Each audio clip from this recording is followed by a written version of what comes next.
नमस्कार दोस्तों, आप देख रहे हैं HVS स्टडीज़ और इस वीडियो में आपके लिए 4 अगस्त 2023 का करंट अफेयर लेकर आ गए हैं। करंट अफेयर के साथ साथ स्टैटिक जीके और रिलेटेड करंट अफेयर्स का रिवीजन करते हुए चलेंगे। अगर आप इस चैनल पर पहली बार आए हो तो चैनल को सब्सक्राइब कर लीजिएगा। वीडियो अच्छी लगे तो वीडियो लाइक करके ज़रूर जाइएगा। लास्ट में आपके लिए क्विज़ रखा है, उस क्विज़ को भी ज़रूर सॉल्व कीजिएगा। चलिए बात करते हैं लास्ट डे के क्विज़ की। लास्ट डे आपसे क्वेश्चन पूछा गया था, Which state has announced the establishment of mangrove cell? तो मैंग्रोव सेल की स्थापना की घोषणा किस राज्य ने की? आंसर था वेस्ट बंगाल और आप सभी ने आंसर सही दिया था और डिटेल में दिया था। आज के पहले क्वेश्चन की बात करें। पहला क्वेश्चन है, which state approved states first hydrogen fuel industry?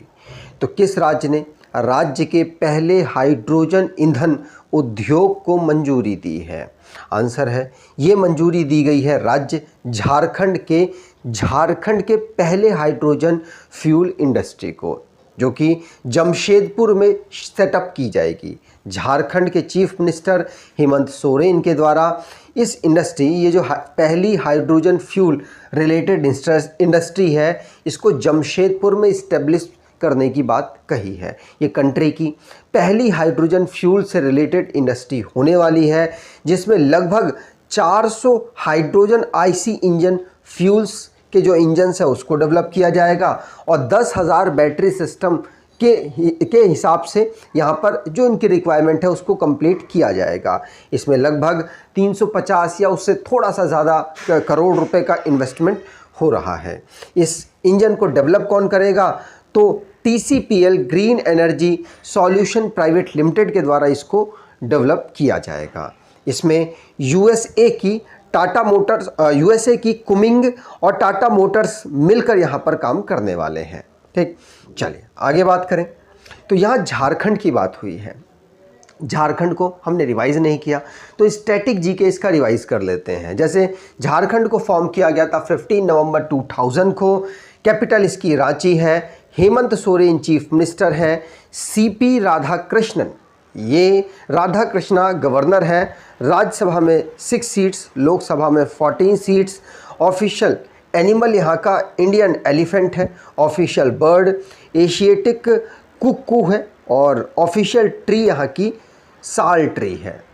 अगला question, in which city is the 7th hockey men's Asian championship trophy being organized? तो 7वीं नंबर की एशियाई हॉकी, जो पुरुष की हॉकी चैंपियनशिप ट्रॉफी है, उसका आयोजन किस शहर में किया जा रहा है?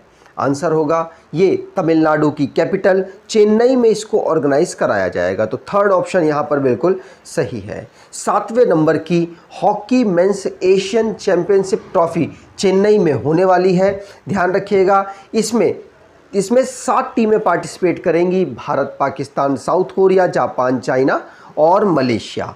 इसको पहली बार 2011 में ऑर्गेनाइज कराया गया था।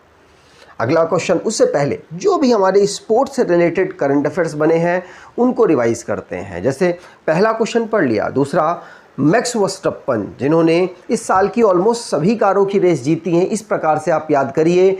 और 2 कार की रेस छोड़ दीजिए। 2 कार की रेस सर्जियो पेरेज ने जीती है। सर्जियो पेरेज कौन कौन सी कारों की रेस जीत चुके हैं?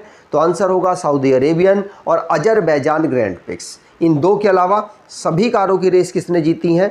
मैक्स वर्स्टप्पन ने। कार्लोस अल्कराज, जिन्होंने विंबलडन मेंस सिंगल टाइटल को जीत लिया। मार्केटा वोंड्रोसोवा, इन्होंने विंबलडन चैंपियनशिप को वुमेन कैटेगरी में सिंगल टाइटल में जीता है।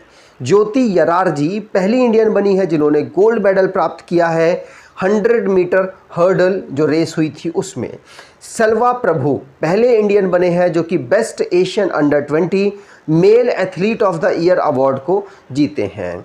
लियांजुआला चंगाटे मेंस में, मनीषा कल्याण वुमेन्स में एशियन AIFF के द्वारा प्लेयर ऑफ द ईयर 2022-23 के लिए चुने गए।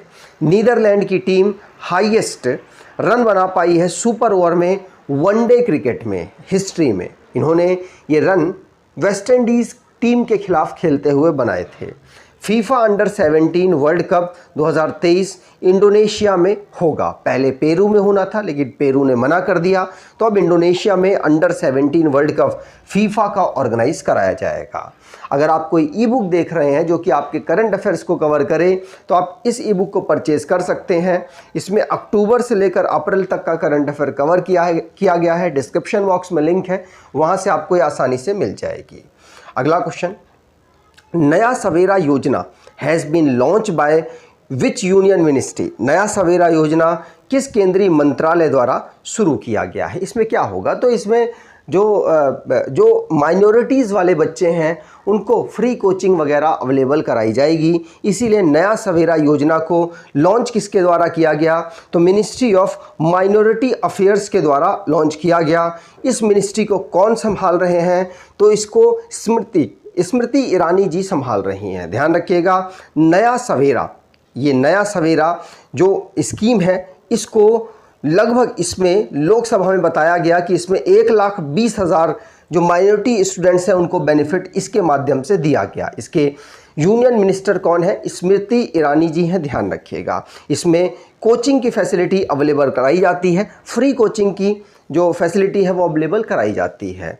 इस स्कीम के अंतर्गत बेनिफिट पाने वाले सिख, जैन, मुस्लिम, क्रिश्चियन, बुद्धिस्ट और पारसीज कम्युनिटी के स्टूडेंट्स हैं। अब जो भी हमारे नेशन संबंधित करंट अफेयर्स बने हैं उनको रिवाइज करते हैं। पहला क्वेश्चन पढ़ लिया। दूसरा, प्रधानमंत्री मोदी जी के द्वारा लोकमान्य तिलक नेशनल अवार्ड, मोदी जी को लोकमान्य तिलक नेशनल अवार्ड मिला है। रतन टाटा 41st पर्सन बने हैं। रतन टाटा पहले पर्सन बने हैं जिनको उद्योग रत्न अवार्ड महाराष्ट्र ने दिया, मतलब पहली बार ही ये अवार्ड दिया जा रहा है। बाइकुला रेलवे स्टेशन जिसको यूनेस्को के द्वारा Asia Pacific culture heritage award मिला। कार्तिक आर्यन जिनको rising global superstar of Indian cinema award मिलेगा। मोक्ष Roy British PM point of light award से सम्मानित किए गए और ये एनवायरनमेंट के लिए इन्होंने बेहतर करने में मदद की है। 7 साल की ये बच्ची हैं। Golden peacock environment management award 2023 का अडानी ट्रांसमिशन लिमिटेड को प्राप्त होगा। प्रधानमंत्री मोदी जी जिनको हाईएस्ट अवार्ड मिला है फ्रांस का। इजिप्ट का भी हाईएस्ट अवार्ड इनको मिला है।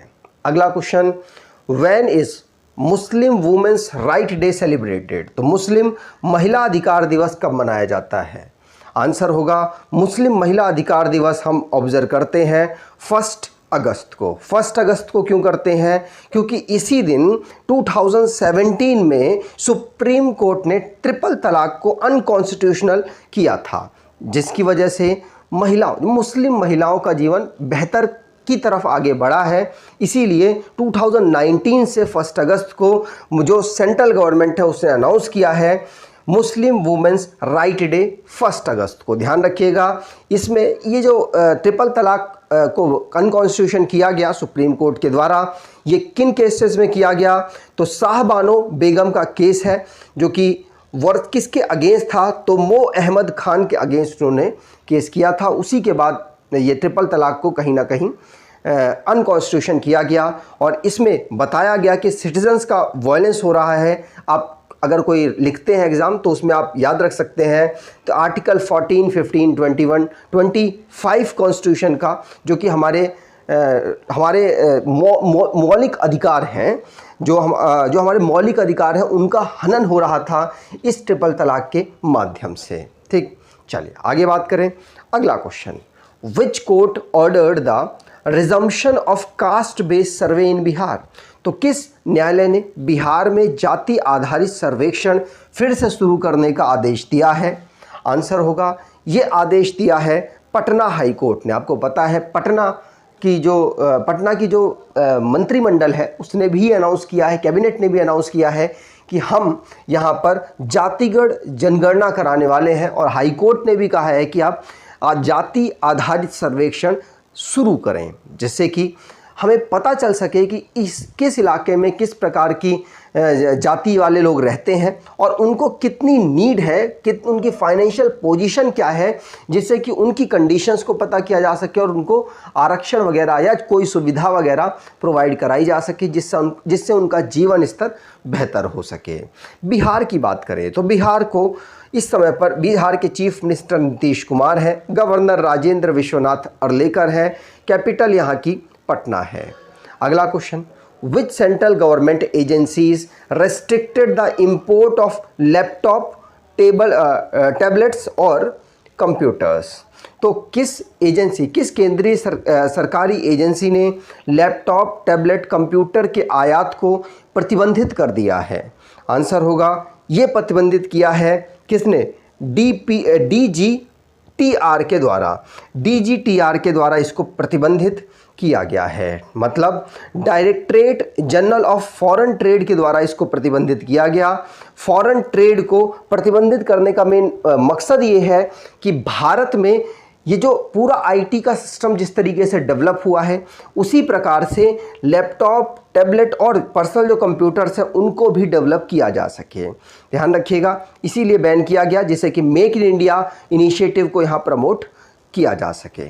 ठीक, अगला question, according to the central government report all India tiger estimation 2022, what is the average number of tiger in the country? केंद्र सरकार की रिपोर्ट अखिल भारतीय बाघ अनुमान 2022 के अनुसार देश में बाघों की औसत संख्या कितनी है? 3682 है। तो सेकंड ऑप्शन यहाँ पर बिल्कुल सही होगा। तो ऑल इंडिया टाइगर एस्टिमेशन 2022 की रिपोर्ट जारी की गई, जिसमें ये बताया गया कि भारत की 2022 में के अनुसार जनसंख्या 3682 है लगभग। 2018 में 2967 थी। ऑल इंडिया टाइगर रिपोर्ट के टाइगर एस्टिमेशन के अकॉर्डिंग ऐसा बताया गया। Ministry of environment and forest and climate change के द्वारा इस रिपोर्ट को जारी किया गया। इसमें बताया गया कि लगभग 6% या 6.1% लगभग यहाँ पर टाइगर्स की ग्रोथ हो रही है हर साल, याद रखिएगा। और 4 साल में लगातार इसकी ग्रोथ में इजाफा भी हो रहा है। ठीक, आगे बात करें। अगला question, according to the all India tiger estimation 2022 which state has the highest population of tigers? तो अखिल भारतीय बाघ अनुमान 2022 के अनुसार किस राज्य में बाघों की आबादी सबसे अधिक है? कोई और राज्य नहीं, ये मध्य प्रदेश राज्य ही है, जो कि पिछली बार भी टॉप कर गया था बाघों के नंबर के लिए और इस बार भी टॉप कर गया। इस बार बाघों की संख्या लगभग 785 मध्य प्रदेश में बताई गई। दूसरे पर कर्नाटक, तीसरे पर उत्तराखंड और चौथे पर महाराष्ट्र को यहाँ पर बताया गया। यहाँ पर 70% टाइगर अरुणाचल प्रदेश में लॉस्ट हुए हैं 2018 से 2022 के कंपेयर में, मतलब पहले 29 थे, अब यहाँ पर सिर्फ 9 रह गए। तो सबसे डिक्लाइन कहाँ हुआ? तो अरुणाचल प्रदेश में सबसे ज़्यादा डिक्लाइन हुआ, फिर उड़ीसा, फिर झारखंड और फिर छत्तीसगढ़ में डिक्लाइन हुआ है। अगर हम किसी भी टाइगर रिजर्व की बात करें तो सबसे ज़्यादा टाइगर रिजर्व उत्तराखंड के कॉर्बेट नेशनल पार्क में है 260, फिर बांदीपुर कर्नाटका में और नगरहोल वो भी कर्नाटका में है, वहाँ पर तीसरे नंबर में। बांधवगढ़ मध्य प्रदेश में है, उसमें चौथे नंबर पर। दुधवा उत्तर प्रदेश में है, यहाँ पर 5वें नंबर में टाइगर अवेलेबल है। लगभग 135 टाइगर यहाँ पर अवेलेबल है, मतलब इसको चौथा और 5वां दोनों पोजीशन सेम रैंक मिली है दुधवा और बांधवगढ़, जो कि मध्य प्रदेश में अवेलेबल है। ध्यान रखिएगा, पूछा जा सकता है। अगला question, heavy rains in capital of which neighbour country of India broke the record of 140 year? Bharat ने किस पड़ोसी देश की राजधानी में, भारत के किस पड़ोसी देश की राजधानी में भारी बारिश के कारण, भारी बारिश की वजह से बहुत तबाही हुई और 140 साल का रिकॉर्ड भी तोड़ दिया बारिश ने? आंसर होगा, ऐसा चाइना की कैपिटल बीजिंग के आसपास ऐसा हुआ है और बीजिंग में ऐसा हुआ है। ध्यान रखिएगा, बीजिंग में इसकी वजह से लगभग 20, कम से कम 20 लोगों की यहाँ पर मृत्यु बताई गई है और 27 लोग अपने जो जगह है वहाँ से मिस हो चुके हैं। और बीजिंग मेट्रोलॉजिकल ब्यूरो के द्वारा बताया गया कि 140 साल पहले इतनी बारिश हुई थी जो आज बारिश हुई है। चाइना की बात करें तो प्रेसिडेंट यहाँ के शी जिनपिंग है, कैपिटल यहाँ की बीजिंग है। आगे बात करें। अगला question, name the author of the book how prime minister decide? How prime minister decide पुस्तक के लेखक का नाम बताएं। आंसर होगा नीरजा चौधरी के द्वारा हाउ प्राइम मिनिस्टर डिसाइड को लिखा गया है। ध्यान रखिएगा, ये सीनियर जर्नलिस्ट हैं जिन्होंने मॉडर्न इंडियन पॉलिटिक्स के बारे में यहाँ पर बताने की कोशिश की है और प्राइम मिनिस्टर किस तरीके से कंट्री में गवर्न करते हैं उसके बारे में यहाँ पर लिखा है। अब लास्ट डे के करंट अफेयर्स को रिवाइज करें तो श्रीनगर में अमेजन इंडिया ने पहला फ्लोटिंग स्टोर कंट्री का खोला है। वेस्ट बंगाल जहाँ पर मैंग्रोव सेल इस्टेब्लिश करने की अनाउंसमेंट की गई है। उड़ीसा में प्रेसिडेंट जो कि द्रौपदी मुर्मू जी हैं उनके द्वारा डिवाइन लाइट हाउस को इनॉग्रेट किया गया। कहाँ पर? तो प्रजापित ब्रह्म कुमारीस ईश्वर विश्वविद्यालय में, जो कि उड़ीसा में अवेलेबल है। 1 अगस्त को हम world lung cancer day observe करते हैं। नरेंद्र मोदी जी के द्वारा को लोकमान्य तिलक नेशनल अवार्ड इस साल का मिला और ये 41st पर्सन बने हैं। ब्रिक्स जिसका विस्तार चाइना चाहता था, इसके आड़े भारत और ब्राज़ील आ गया है, जिसकी वजह से चाइना अपने साथी मित्र हैं उनको इसमें इंक्लूड नहीं कर पाया। नई दिल्ली जहाँ पर इंडिजीनियसली MRI की जो मशीन है उसको अनवील किया गया जितेंद्र सिंह के द्वारा, जो कि हमारे इस समय पर टेक्नोलॉजी के मिनिस्टर हैं। धर्मेंद्र प्रधान जी के द्वारा उल्लास न्यू इंडिया लिटरेसी प्रोग्राम की मोबाइल ऐप को लॉन्च किया गया। एक्स नाम से अब ट्विटर को, मतलब पहले ट्विटर को बर्ड से शो किया जाता था और अब इसको एक्स से शो किया जाएगा। 1 अगस्त से लेकर 7 अगस्त तक वर्ल्ड ब्रेस्ट फीडिंग वीक हम ऑब्जर्व करते हैं। आज के क्विज की बात करें तो Naya Savera Yojana has been launch by which union ministry. Naya Savera योजना किस केंद्रीय मंत्रालय द्वारा शुरू की गई? कमेंट बॉक्स में डिटेल में आंसर दीजिएगा। अगर आपको ये वीडियो अच्छी लगी है तो आपसे अनुरोध करूंगा वीडियो को लाइक कर दीजिएगा, चैनल को सब्सक्राइब कर लीजिएगा और एटलीस्ट अपने कुछ दोस्तों तक वीडियो को शेयर ज़रूर कीजिएगा। धन्यवाद।